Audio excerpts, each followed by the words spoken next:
The Suns continue to put together an outstanding second quarter, 62-55.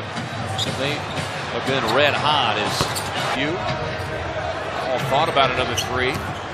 Instead, it's right. Prevent too many of those. Ball in the drive, drops it off to Brewer.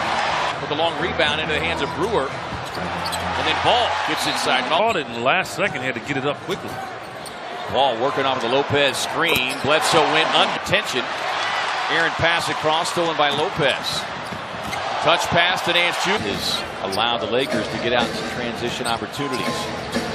Ball with a dribble hesitation, the spin in the lane. Got it.